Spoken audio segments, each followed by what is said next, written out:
السلام علیکم، مجھے کہتے ہیں آکاشا یاسین۔ امید ہے کہ آپ سب بالکل ٹھیک ہوں گے اور بے صبری کے ساتھ ہمارا ہی انتظار کر رہے ہوں گے، کیونکہ ہم آپ کے لیے لے کر آتے ہیں K2 ٹائمز کے یہ جو موضوعات ہوتے ہیں، یہ جو ایسی خبریں جو ٹاپ سٹوریز ہوتی ہیں وہ آپ کے ساتھ شیئر کی جاتے ہیں اس پروگرام کے تھرو،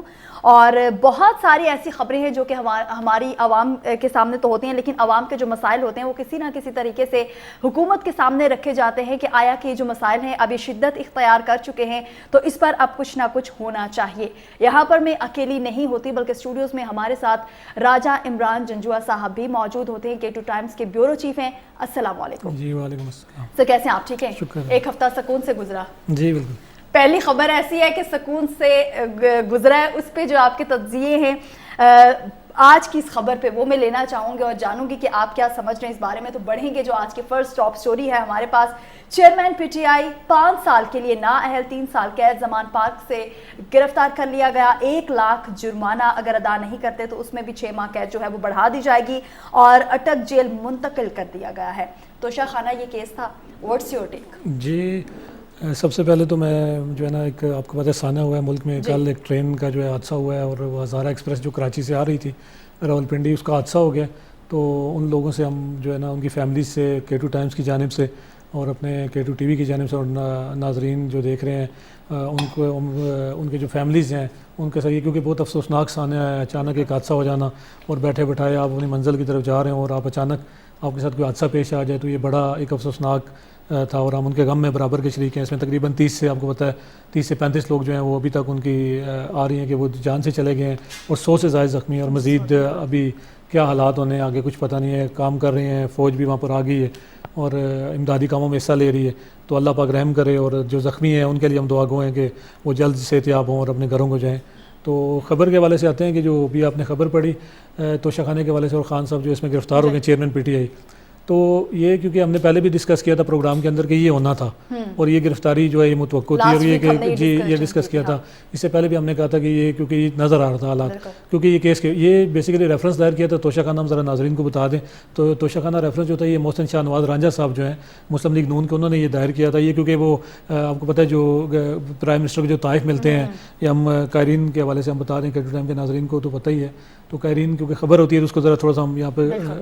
اس کو کرتے ہیں، کھول کے بیان کرتے ہیں تاکہ لوگوں کو سمجھ آ جائے کہ کیا تھا۔ تو وہ ایک ریفرنس دائر کیا گیا تھا کہ جی پرائم منسٹر جو تھے اس وقت کے، انہوں نے جو ہے نا جو تحفے ملتے ہیں ان کو دوسرے ملکوں میں جا کے انہوں نے وہ سستے بیچ دیے تھے، تو آسان لفظوں میں ان کو بتائیں تو وہ سستے بیچنے کے چکر میں الیکشن کمیشن نے ریفرنس دائر کیا تھا۔ اس ریفرنس کے اندر یہ تھا کہ وہ جو ایک گھڑی اس میں خاص طور پر جو قابل ذکر ہے مکہ ایڈیشن کی گھڑی تھی وہ انہوں نے بڑی سستی بیچی۔ پھر انہوں نے کہا تھا کہ جی انہوں نے اپنے گوشواروں میں، اس ریفرنس میں یہ تھا کہ گوشواروں میں انہوں نے نہیں بتایا کہ یہ جو تھا کہ جو یہ اپنے اثاثے ظاہر نہیں کیے کہ انہوں نے سستی خریدی یا جتنے بھی خریدی تھی انہوں نے اس کو ظاہر نہیں کیا، تو ان کے 62 F1 لگا کے ان کو نائل بھی کر دیا جائے۔ تو اسی کے پیش نظر یہ چل رہی تھی، ساری کڑیاں مل رہی تھی، تو بالآخر اس کا فیصلہ آ گیا اور خان صاحب جو ہیں وہ گرفتار ہو گئے، پی ٹی آئی کے جو چیئرمین تھے، تو ان کو اٹک جیل میں بھی منتقل کر دیا گیا۔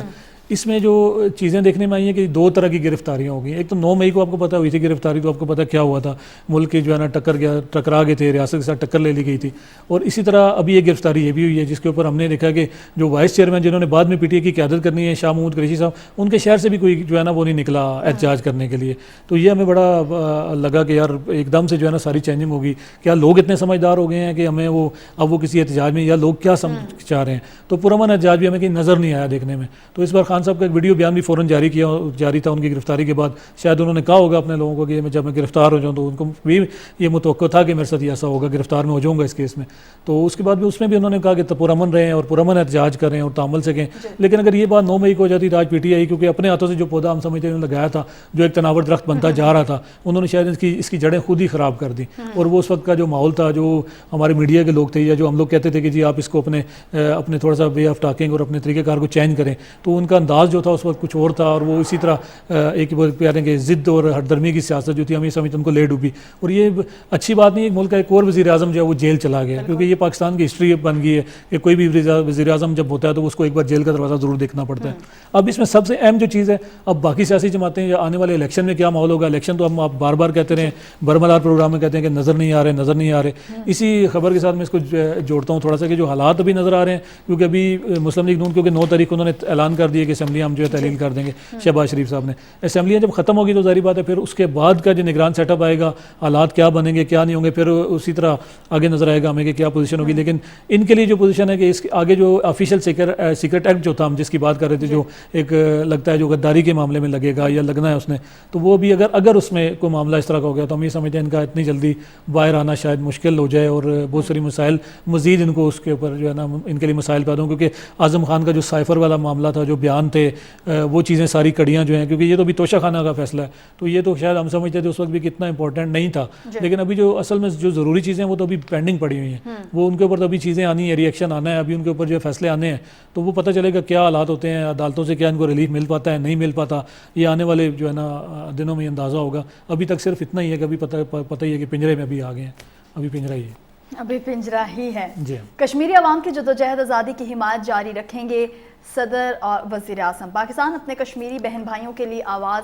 اٹھاتا رہے گا. کشمیری لازوال قربانیاں رقم کر رہے ہیں. کشمیر تنازع کے پرامن حل سے ہی پائیدار امن کا قیام ممکن ہے, ایسا کہنا ہے صدر عارف علوی کا. اور مقبوضہ وادی پر غاصبانہ بھارتی قبضہ عالمی قوانین کی تضحیق ہے. مسلم اکثریتی آبادی کو حق رائے دہی سے محروم کرنے کی سازش, ہم ان کی آواز ہر متعلقہ فورم پر اٹھاتے رہیں گے, ایسا کہنا وزیر اعظم صاحب. اچھا, یہ کشمیر کے حوالے سے جو بتایا ہم کہ یہ 5 اگست جو ہے نا 2019 کو, اب ہم پاکستان کے اندر اس کو یوم استحصال کے طور پر مناتے ہیں, کشمیر بھی, یہاں کشمیری بھی اس کو مناتے ہیں. یہ غاصبانہ قبضہ تھا بیسیکلی, مطلب آپ کہہ لیں کہ بھارت کا, مودی سرکار کا, اور یہ ایک غلط اور غیر انسانی, غیر اخلاقی, غیر آئینی اور غیر قانونی اقدام تھا, جس کی جتنی بھی مذمت کی جائے اتنی کام ہے. اور یہ بھارت کی بدترین آپ کہہ لیں ریاستی دہشت گردی تھی, کیونکہ جب یہ امپلیمنٹ کیا گیا تو اس کے فوراً ہی وہاں فوج بھیج دی گئی, کیونکہ ان کو پتہ تھا کشمیری اس چیز کو کبھی بھی نہیں مانیں گے. اور یہ وہ کیونکہ پھر اس کے اوپر جو اس میں خاص جو چیز تھی وہ آرٹیکل 370 کا خاتمہ تھا. آرٹیکل 370 بیسیکلی یہ ہے کہ وہ کشمیر کو اس کی آزادی کی وہ دیتا تھا, کہ اس میں اس کو آزادی, اس میں اپنا پرچم رکھنے کی, خارجی معاملات کی, داخلی معاملات کی, اور وہ ان کی اپنی ایک آزادی ان کو دیتا تھا, آرٹیکل 370. پھر اس میں ایک شق تھی 35 جس کا خاتمہ انہوں نے صدارتی آرڈیننس سے کیا. راجیہ سبھا ان کے ایک وہ ہے اسمبلی جس میں وہ پیش کرتے ہیں بل, اس سے پہلے ہی اس میں صدارتی آرڈیننس کے ذریعے اس کو ختم کر دیا گیا. اس میں یہ تھا کہ کشمیر کے جو لوگ تھے, جو باہر کے لوگ تھے, وہ وہاں جا کے وہ کشمیر کی مطلب اس وادی کے اندر نہ وہ جگہ خرید سکتے تھے, نہ وہ وہاں پہ اس کے کشمیر کا حصہ بن سکتے تھے. وہ کشمیریوں کے ہی وہ سارا تھا, وہی اس کے اندر مطلب وہ کر سکتے تھے, اس کی خرید و فروخت یا وہاں پر رہنا. لیکن اس کو ختم کر کے پھر انہوں نے یہ کیا کہ ہندو کمیونٹی جو تھی اس کو بہت زیادہ طور پر وہاں پہ آباد کرنے کی کوشش کی جائے, ان کی آباد کاری کی کوشش کی جا رہی ہے, تاکہ وہ جو ریزولیوشن جو تھی یونائٹڈ نیشن کی, اس کو اگر دیکھا جائے تو اس کے حوالے سے یہ تھا کہ اگر کبھی ووٹنگ کا یا کوئی ایسا ریفرینڈم کا معاملہ آ جائے, جس طرح وہ چیزیں تھیں, تو ریفرینڈم کے معاملے میں شاید یہ تھا کہ ان کے ذہن میں یہ ہوگا, یعنی کہ ایک گناونی آپ کہہ لیں سازش ہے, ایک اور جو ان کا مکروہ چہرہ ہے بھارت کا, جو پاکستان نے ہمیشہ دنیا کو دکھایا ہے, تو وہ شاید ان کے ذہن میں یہ ہے کہ وہ اس چیز کو کر کے تو وہاں پر وہ ووٹنگ کو ایک متناسب برابری کی یا زیادہ کرنے کی کوشش کریں گے. تو آرٹیکل 35 کر کے انہوں نے ایک یعنی کہ کشمیر کے ساتھ ایک اور زیادتی کی. پھر ان کے بنیادی حقوق, ان کی آزادی کو ختم کرنے کے بعد کی پاکستان نے ہر فورم کے اندر کوشش کی کہ وہ اس کو زندہ رکھا ہوا مسئلہ کشمیر کو, اور یہ نہیں کہ پاکستان کسی مسئلے سے پیچھے ہٹ جاتا ہے, اور نہ یہ اتنی آسانی سے وہ ان کو دیں گے, کیونکہ یہ انہوں نے اپنی طرف سے تو انہوں نے کیا کہ یونین ٹیریٹوریز کر کے تو مطلب اس کو 2 حصوں میں تقسیم کر دیا, ایک لداخ کو اور ایک جموں اور کشمیر کر دیا, اور 2 حصوں میں کر کے اس کا انتظام جو ہے وہ گورنر کے حوالے کر دیا گیا, وہاں پہ جو ہے نا اس کو وہ مطلب دیکھ رہا ہے. تو اس سے کوئی مطلب کشمیری وہ اتنا آسان نہیں ہوگا جتنا وہ لقمہ سمجھ رہے ہیں کہ ہم یہ سارا کچھ کرنے کے باوجود بھی ابھی بھی یہ مطلب یہ 4 سال ہو گئے اس بربریت کو اور ظلم کو, اور کے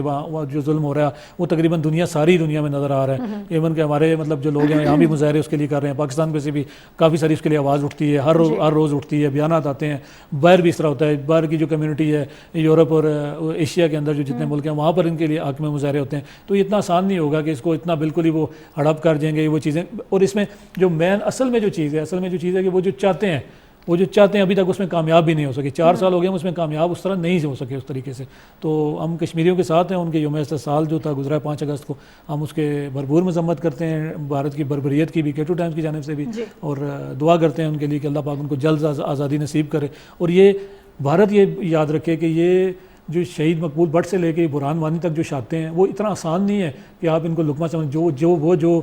بچے جو یتیم ہوئے, وہ جو مائیں جن کے لختے جگر چلے گئے, وہ عورتیں جو بیوہ ہو گئیں, اور وہ شادتیں اتنی آپ جو مرضی کر لیں, آپ جتنا مرضی کر لیں, لیکن یہ یاد رکھیے گا کہ یہ اتنا آسان نہیں ہوگا. یہ آپ اس کو جتنا آپ سمجھ رہے ہیں ترن والا ثابت ہو جائے. بالکل آگے بڑھیں گے. راولپنڈی انسداد ڈینگی مہم تیز, 138 عمارتیں سیل کر دی گئی, 413 مقدمات درج. مجموعی طور پر 92,000 روپے جرمانہ عائد. سیزن کے دوران 37 مثبت مریض رپورٹ ہوئے. علاج کے بعد سب صحت یاب ہو گئے. انتباہ کے باوجود لاروا پائے جانے پر مالکان اور مکینوں کے خلاف کارروائیاں کی گئی. چیف ایگزیکٹو آفیسر ڈاکٹر اعجاز کیسا کہنا. اچھا، یہ آپ کو بتائیں اس سلسلے میں جو ہے نا چیف کمشنر پنڈی کے اور ڈپٹی کمشنر اور یہ ساری انتظامیہ مل کے یہ کام کر رہی ہے اور بڑا ہم اس کو خاص ہم نے نظر رکھی تھی. ہمارے پوری ٹیم اس کے اوپر ساتھ ان کے کام کر رہی ہے، وہ دیکھ رہی ہے. ڈینگی کے حوالے سے پنڈی کے اندر اس میں کوئی شک نہیں ہے کہ بے زبردست کام ہو رہا ہے، کیونکہ ابھی مونسون کا سیزن تھا اور اس سیزن کے اندر آپ کو پتہ ہے کہ بارشیں اور جہاں پانی کھڑا ہوتا ہے وہ ایک لاروا بن جاتا ہے اور وہ لاروا جو ہے پھر بعد میں وہ ابھی یہ جو 37 کیسز آئے تھے ابھی بڑھ بھی گئے ہیں. کل تک کی جو ہمارے پاس آج صبح تک کی جو اطلاعات تھیں اس کے مطابق یہ بڑھ گئے ہیں اور یہ ڈینگی کیونکہ پھیلنا شروع ہو گیا راولپنڈی کے اندر، تو الٹیمیٹ اسلام آباد کے اندر بھی شروع ہو جائے گا. ظاہری بات ہے شروع ہو گیا ہوگا. ابھی تک کیسز تو ہمیں نہیں پتہ آئے ہیں یا نہیں آئے کیونکہ رپورٹ نہیں ہو رہے ابھی تک کیسز. تو ڈینگی جو پنڈی میں تو کیونکہ کافی عمارتیں سیل کر دی گئی ہیں، چالان کیے گئے ہیں، جرمانے کیے گئے ہیں اور ایک مختلف اداروں کے ساتھ مل کے ہیلتھ اور وہ جو ہے انتظامیہ مل کر کام کر رہی ہے. تو اسلام آباد کے اندر ہم یہ دیکھ رہے ہیں کہ ڈی سی صاحب سے ہم کہتے ہیں کہ میمن صاحب اس وقت جو ہے نا بڑا اچھا پچھلی بار کام کیا. ارشاد عبید بھٹی اسسٹنٹ کمشنر I8 I9 کے حوالے سے انہوں نے بڑا اچھا کام کیا. بہت سارے ریسٹورنٹس کو انہوں نے سیل کیا، بہت سارے جگہوں کو انہوں نے ہم اس وقت بھی ان کے ساتھ ہم دیکھ رہے تھے کہ وہ ان کو جو شکایت جا رہی تھی اس کے اوپر وہ عمل کر رہے تھے. لیکن اس بار اسلام آباد والے جو ہیں تھوڑے سے وہ ڈیلے ہمیں نظر آ رہے ہیں، کیونکہ ہم یہ سمجھ رہے ہیں کہ یا وہ جب یہ شروع ہوگا تو اس کے بعد وہ کام کریں گے، یا وہ اتنے پر امید ہیں کہ نہیں یہاں تو ڈینگی اب آ ہی نہیں سکتا. وہ پچھلے سال کا کام شاید ان کو نظر آ رہا ہے، لیکن ہم شاید ان کو بتا دیں کہ بارشیں تازہ ہوئی ہیں اور پانی ابھی دوبارہ کہیں سے کھڑا ہو گیا ہوگا. تو ابھی پرانا والا ابھی نہ سمجھیں، تو ابھی آپ تھوڑا سا نکلیں باہر. پنڈی کی ہم مثال لیں کہ پنڈی جس طرح انتظامیہ کام کر رہی ہے، اسلام آباد میں ہمیں کسی جگہ پہ کسی بھی سیکٹر کے اندر یہ ہم بالکل ان پہ کوئی تنقید نہیں کر رہے، ان کی اصلاح کی بات کر رہے ہیں اور ایک آگاہی کر رہے ہیں کہ جو ہم نے جو دیکھا ہے، جو ہماری رپورٹس ہیں اس کے مطابق کسی جگہ بھی انتظامیہ نے ابھی تک کوئی کام شروع نہیں کیا. نہ کسی جگہ کوئی ایسا سپرے ہو رہا ہے، نہ کسی جگہ ہم نے دیکھا چونا پھینکا جا رہا ہے، نہ لاروے کو تلف کیا جا رہا ہے کسی جگہ پہ. تو آنے والے دنوں میں ہم کوشش کریں گے اس کے اوپر، ہم ایک اپنی کمیٹی کے ساتھ اپنی ٹیم کے ساتھ ہم اس کے اوپر نکلیں گے. تو اسلام آباد کی خصوصاً یہ خبر شامل کرنے کا ہمارا پروگرام میں مقصد یہ تھا کہ اسلام آباد سے ہم ریکویسٹ کریں اسلام آباد انتظامیہ سے، ہیلتھ کے جو ادارے ہیں ان سے کہ خدارہ آپ بھی تھوڑا سا اس کے اوپر نکلیں اور تھوڑا سا آپ بھی کام کریں اس کے اوپر. تھوڑا سا آپ کو بھی کام کرنا چاہیے. FTE افسران کی برطرفی غیر قانونی فیصلہ واپس نہ لیا گیا تو احتجاج کریں گے. اساتذہ کی دھمکی. ادارے اور اس کے ملازمین کے مفادات کے خلاف ڈپٹی ڈائریکٹر جنرل کی خدمات بغیر کسی وجہ کے. اگلی خبر جو ہے وہ آپ ہی ہمیں بتا دیں. وہ یہ تھا کہ پچھلے پروگرام میں ہم نے آپ کو بتایا کہ حوالے سے کیا تھا، وہ ایک پلاٹ والا معاملہ تھا. ہم نے آپ کو بتایا کہ اس حوالے سے وہ تقریباً 20 ارب سے زائد تھا. وہ 21 کنال کا پلاٹ تھا جو ایک پرائیویٹ نجی اسکول کو دینے کا معاملہ تھا. تو اس کے اوپر پھر وہ فوراً کیونکہ ڈی جی صاحب اس وقت نہیں تھے، جو قائم مقام ایکٹنگ جو چارج تھا جن کے پاس جو تھا ان کو بھی ہٹا دیا گیا. تو اس میں ابھی جو یہ تنظیمیں جو کر رہی ہیں، تو یہ خبر ہم نے شامل اس لیے کی کہ ڈاکٹر اکرام ملک جو ہیں جو ڈی جی تھے ان کی بحالی کے لیے اور ڈپٹی جو تھے ڈی جی جو تھے علی احمد کھرل، ڈاکٹر علی احمد کھرل صاحب، ان کے لیے یہ ایک مطلب انہوں نے مل کے تنظیموں نے ابھی کیا ہے. اور یہ سب سے بڑی اس میں ہمیں یہ نظر آئی کہ پہلی بار کوئی ایسا محکمہ پاکستان کے اندر کہ جن کے افسران کے لیے اسی ادارے کے لوگ جو ہیں، ٹیچرز جو ہیں اور نان ٹیچنگ سٹاف جو ہے، ان کی جوائنٹ ایکشن کمیٹی ہے، اس کے جو فضل مولا صاحب ہیں اور اسی طرح ان کے جو صدیق صاحب ہیں جو ٹیچرز کے نان ٹیچنگ کے جو ہیں، تو انہوں نے مل کے یہ قسم کا وہ کیا اور اس کے اوپر انہوں نے کہا کہ اگر یہ نہیں کریں گے تو دائرہ کار احتجاج ہم اس میں کور کریں گے. اور یہ احتجاج ہم یہ سمجھتے ہیں کہ اگر یہ احتجاج ابھی ٹیچرز اور نان ٹیچنگ سٹاف سے نکل کر اگر طلبہ کی طرف چلا گیا، کیونکہ یہ جو دو افسران تھے ان کے بارے میں کہا جاتا ہے ڈی جی صاحب اور ڈپٹی ڈی جی صاحب کی یہ انتہائی فرشناس اور ایماندار قسم کے آفیسر تھے. تو خوشی ہمیں اس بات کی ہے کہ پاکستان کے اندر ایسا کہ جو اگر کسی کو ہٹایا جا رہا ہے اس کے نیچے سے وہ جو سٹاف جو ان کے نیچے کام کرتا تھا اور وہ جو لوگ تھے وہ اس بار سراپا احتجاج ہیں اور وہ اس بار وہ کہہ رہے ہیں کہ اگر یہ نہیں آپ ان کو بحال کریں گے یا واپس ان کو اسی پرانے، کیونکہ وہ کہتے ہیں کہ قلم کی جنبش سے آپ نے ان کو ہٹا دیا، غلطی ان کی کوئی نہیں تھی، انہوں نے حق کا بات کی اور آپ نے ان کو ہٹا دیا. تو یہ بڑا اچھا ایک ہمیں نظر آیا کہ اس میں کہ جو لوگ ان کے ساتھ ان کی یعنی کہ ان کی وہ آپ کہہ لیں کہ ان کی ہمیں نظر آیا، ان کی فرشناسی نظر آئی، ان کا اپنا کام کرنے کا طریقہ نظر آیا. اس کا مطلب ہے کہ ان کے ساتھ سٹاف بھی خوش تھا، ٹیچرز بھی خوش تھے، نان ٹیچنگ سٹاف بھی خوش تھا اور یہ ایمانداری سے اپنا کام کر رہے تھے. تو ان کی بحالی کے لیے وہ لگے ہوئے ہیں. تو یہ بڑی اچھی بات ہے اور امید ہے ہم بھی کرتے ہیں کہ اگر خدارہ آپ لوگوں نے ان کے ساتھ جو زیادتی کی ہے ان کو بحال کریں اور تاکہ جو لوگ ہیں ان کو یہ ذہنی خوف جو ہے، ذہنی اذیت جو ہے وہ ختم ہو اور لوگ وہاں پہ اداروں میں اپنا کام کر سکیں. اداروں میں اپنا کام کر سکیں. بڑھیں گے اگلی خبر کی جانب. سی پیک کے 10 برس جو ہیں وہ مکمل ہو گئے ہیں. پاک چین مفاہمتی یادداشتوں پر دستخط. پاکستان مشترکہ ترقی کے حوالے سے صدر کے نظریے کے ساتھ کھڑا ہے. دوستی میں کوئی رکاوٹ برداشت نہیں کی جائے گی. وزیر اعظم اچھا میں تھوڑا سا نا آپ کو یہ بتا دوں سی پیک کے حوالے سے. سب سے پہلے تو ہم چائنا کے جو نائب وزیر اعظم آئے لیپنگ صاحب، ان کا شکریہ ادا کرتے ہیں کہ انہوں نے پاکستان میں وہ تشریف لائے، اور اس مشکل حالات میں جب پاکستان ایک بڑے کرائسس کے اندر ہے تو ان کا یہاں پر آنا ایک امید کی کرن ہے، اور اس سے تھوڑا سا حوصلہ بھی ملتا ہے. اور دنیا کے اندر جو جہاں پہ ہماری مخالفت ہے، آپ کو پتہ ہے پاکستان کے کئی چیزوں سے پاکستان کو دبایا جا رہا ہے، تو ان کا آنا جو ہے وہ ہمارے لیے تھوڑا سا ایک کہہ لیں گے ایک مطلب ایک اچھا ثابت ہو، ایک اچھا شگون بھی ثابت ہوتا ہے. تو تھوڑا سا سی پیک کے حوالے سے میں آپ کو بتا دوں کہ یہ 2000 آپ کو پتہ ہے 13 میں یہ شروع ہوا تھا. 10 سال اس کو کمپلیٹ ہو گئی، اس کی سالگرہ منائے گی، وہ اس کے آئے 10 سال مکمل ہونے پر آئے. تو یہ 2013 میں شروع ہوا تھا. 2013 میں شروع ہونے کا اس کا یہ تھا کہ مشرف صاحب کے دور میں یہ اس کی بات چیت شروع ہوئی. پھر اس کے بعد مشرف صاحب کے جانے کے بعد زرداری صاحب نے بہت سارے دورے کیے چین کے، تو اس کا کریڈٹ ان کو بھی جاتا ہے کہ انہوں نے اس کے اوپر بہت کام کیا تھا. زرداری صاحب نے چین کے دوروں کے دوران اور وہاں جا کر اس کے اوپر سی پیک کے اوپر، یعنی کہ بیسیکلی اس کوریڈور کو انہوں نے اس کو اسٹارٹ کرنے میں اہم کردار ادا کیا. پھر جب یہ اسٹارٹ ہو گیا تو اس کے بعد یہ 2000 جو تھا اس میں نواز شریف صاحب جو تھے، میاں نواز شریف صاحب، انہوں نے اور وہاں کے اس ٹائم کے جو صدر تھے جو ہے جو ابھی بھی شاید صدر جو شی جن پنگ ہے، یہ معاہدہ کر کے اور یہ طے ہو گیا تھا کہ یہ جو اب یہ سی پیک باقاعدہ طور پر ایک معاہدے کی شکل اختیار کر گیا تھا. اس کے بعد ابھی کیونکہ نواز شریف صاحب کے بھائی جو پرائم منسٹر ہیں شہباز شریف، ابھی وہ آئے ہیں، جب نائب وزیر اعظم آئے ہیں تو لیفنگ صاحب نے انہوں نے پھر یہ مفاہمتی یادداشتوں کے اوپر دستخط کیے، اور سی پیک کے حوالے سے جو کام چل رہے تھے، جو پروسیس ہیں، کیونکہ پچھلے دورے قوم میں تھوڑا سا ہم نے دیکھا کہ سی پیک تھوڑا سا سلو ہو گیا تھا، تو ابھی ان کے آنے سے ہمیں لگا کہ شاید وہ سی پیک دوبارہ ابھی اپنی اسی طرح تیزی پکڑ لے گا. اس میں جو پرانے معاہدے تھے، کچھ معاہدے تھے وہ تھوڑے سے روک دیے گئے تھے، آپ کہہ لیں اس کے اوپر کچھ کام رک گیا تھا، ہمیں نظر آ رہا تھا. ابھی اس میں خاص جو کام تھے جو مفاہمتی یادداشتوں پہ ML1 جو موٹر وے تھی، اور اس کے علاوہ کراچی جو تھا سرکولر ریلوے جو تھا اس کے اوپر مفاہمتی یادداشت پہ دستخط ہوئے. پھر سرخ مرچوں والا ایک تھا پاکستان نے جو برآمدات کرنی تھی، اس کے اوپر وہ دوبارہ اس کی دستخط ہو گئے. اور یہ اچھی چیزیں ہیں اس میں. پاکستان میں اقتصادی ترقی کی جو رائے ہیں وہ بھی کھلیں گی. چائنا کے ساتھ مل کے بجلی کے بہت سارے کام ہو رہے تھے، اس کے اوپر میگا واٹ آ رہی تھی کافی ساری، ہمارے پاس کچھ 1000 میگا واٹ بجلی بھی پاکستان کے سسٹم میں آئی تھی اسی اقتصادی ترقی کے حوالے سے. تو حالانکہ اس کا کوئی اثر ہمیں نظر نہیں آ رہا تھا، لیکن آگے کیونکہ آنے والے حالات میں جب دیکھیں کام ہو رہا ہوتا ہے، چیزیں چل رہی ہوتی ہیں، تو پھر اس کا کوئی فائدہ نظر آ رہا ہوتا ہے. وقتی طور پہ اس کا کچھ فائدہ نظر نہیں آتا. پھر اس کے علاوہ شارع کراکرم اس میں جو تھا وہ بڑا اہم تھا. اس کی ری الائنمنٹ جو تھی، اس کا فیز 2 جو تھا، اس کی فیزیبلٹی جو تھی، وہ حتمی جو فیزیبلٹی اسٹڈی تھی اس کے اوپر جو ہے وہ دستخط ہو گئے ہیں، اس کے بھی دستخط ہو گیا. پھر تکنیکی ورکر جو تھا اس میں، وہ تکنیکی کمیٹی نے سائن کیا. پھر ورکر انڈسٹریل پروگرام اس کے اندر یہ مفاہمتیں جو ہیں سی پیک کے حوالے سے اس کے اوپر دستخط کر دیے گئے. تو یہ ایک اچھا مطلب ہوا، دوبارہ چیزیں سمجھے تازہ ہو گئی، ریفریش ہو گئی. تو اچھا اقدام ہے. ہم شکریہ ادا کرتے ہیں دوبارہ چائنا کے جو نائب وزیر اعظم آئے اور چائنا کے صدر کا کہ انہوں نے ان کو بھیجا. تو امید ہے انشاءاللہ تعالی پاکستان کے لیے مزید بہتری ہوگی. امید ہے کہ آگے چل کے بہتری ہوگی. یہاں پر وقت ایک شارٹ بریک کا، ہمارے ساتھ رہیے.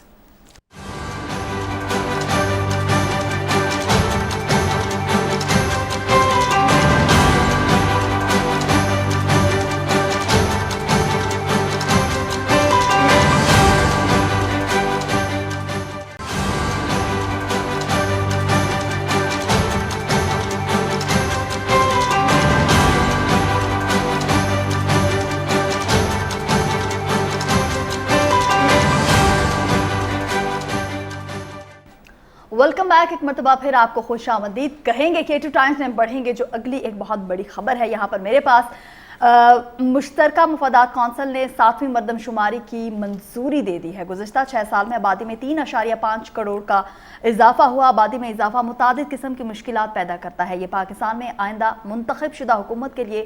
بڑا چیلنج ہے. شہباز شریف.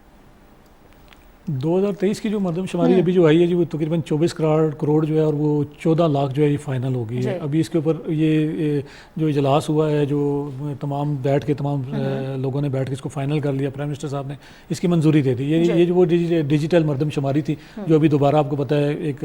مسائل کے بعد، اعتراضات کے بعد دوبارہ کی گئی تھی. اب اس مردم شماری کی منظوری کے اوپر اگر آپ دیکھیں تو جو حالات واقعات نظر آئے ہمیں، وہ خیبر کی جو آبادی ہے وہ 4 کروڑ کے قریب تقریباً آئی ہے. اس میں اندر سب سے زیادہ جو ہے وہ پنجاب کی آئی ہے. پنجاب کی تقریباً 12 کروڑ اور 76 لاکھ کے قریب جو ہے نا اس کی آبادی ہے. اس طرح سندھ کی 5 کروڑ 56 لاکھ، خیبر کی 4 کروڑ سے زیادہ ہے، بلوچستان کی 1 کروڑ، اسلام آباد کی 23 لاکھ سے تجاوز کر گئی ہے، تو 23 تقریباً 23.5 لاکھ سے. تو اب حالات واقعات یہ ہیں کہ جی اس مردم شماری کو تو چلیں ایکسیپٹیبل کر لیا. دیہی آبادی اس میں بہت سارے آگے حالات آگے، دیہی آبادی کتنی تھی، شہری آبادی کتنی تھی، یہ چیزیں ایک لمبے فگرز ہیں. لیکن اس کا جو ابھی جو رزلٹ جو ابھی آنا ہے، ابھی اس جاتے جاتے جو اس گورنمنٹ نے جو اس کو کر دیا،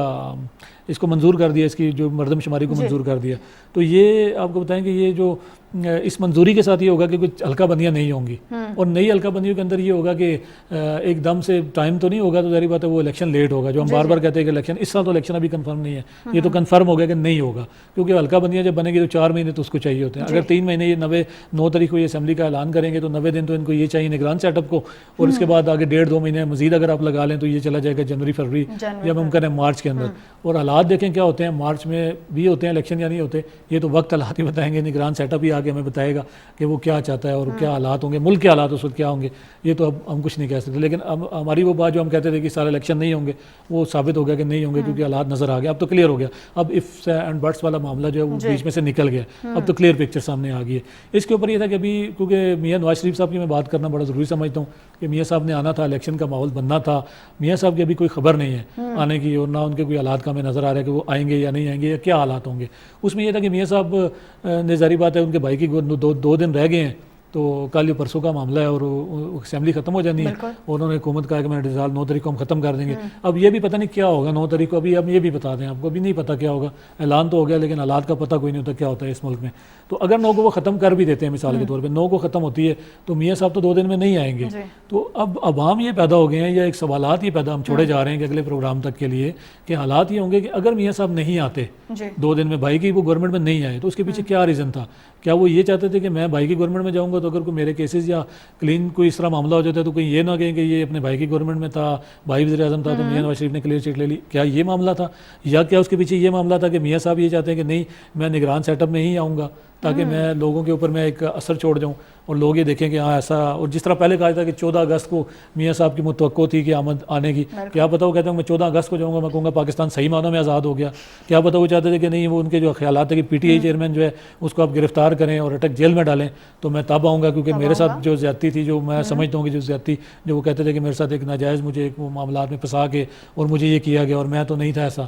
تو کیا اس طرح کے معاملات ہیں؟ یہ اب سارے سوال جو ہے یہ نگران سیٹ اپ آئے گا، اس کے بعد آنے والے پروگرام تک ہمیں بہت سارے ان سوالات میں سے کلیئر ہو جائیں گے کہ میاں صاحب کی آمد ہے یا نہیں ہے، یہ جو ہمارے خدشات ہیں یہ تو میاں صاحب ہی دور کر سکتے ہیں کہ جو بتائیں گے ان کے جو اعلانات ہوں گے آنے کے یا نہیں آنے کے، یا میاں صاحب یہ چاہتے ہیں کہ مجھے ایسا اقتدار دیں جس میں ملی جلی سرکار نہ ہو تو میں تب آؤں گا، کہ میں نہیں چاہتا کہ میں ایسا اقتدار اس کے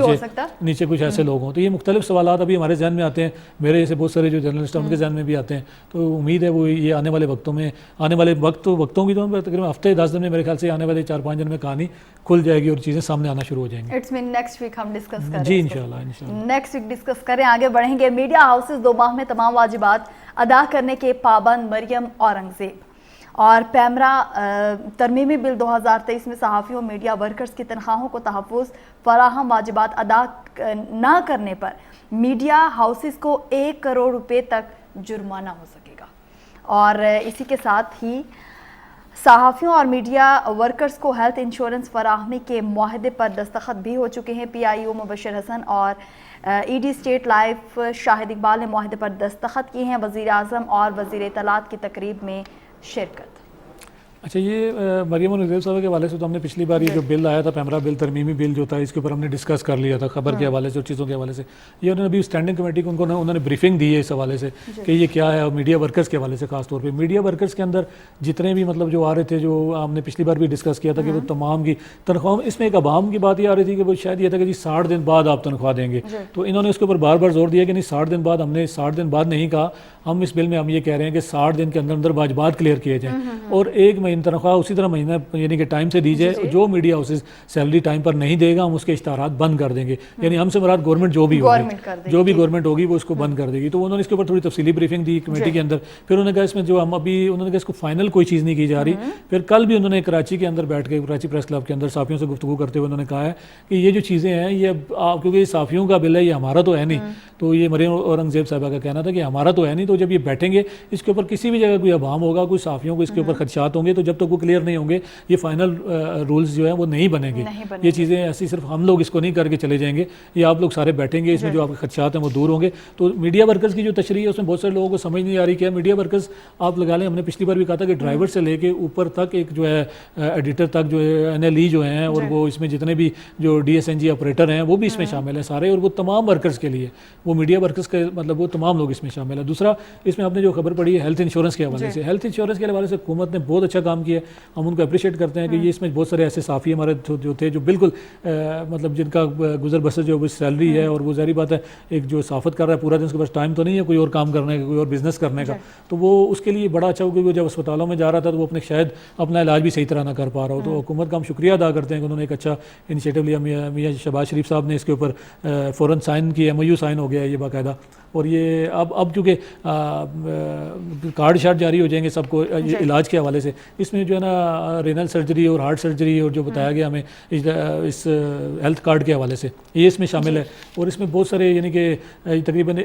ہر صحافی کے لیے یہ چھوٹا ہو یا بڑا ہو، یا اس کے اوپر جو شرط تھی کہ پریس کلب کا ممبر ہونا ضروری ہے وہ شرط بھی اس کے اوپر ختم کروائی گئی، تو یہ ہمارے جو میڈیا کے جو نمائندے تھے، جو ہمارے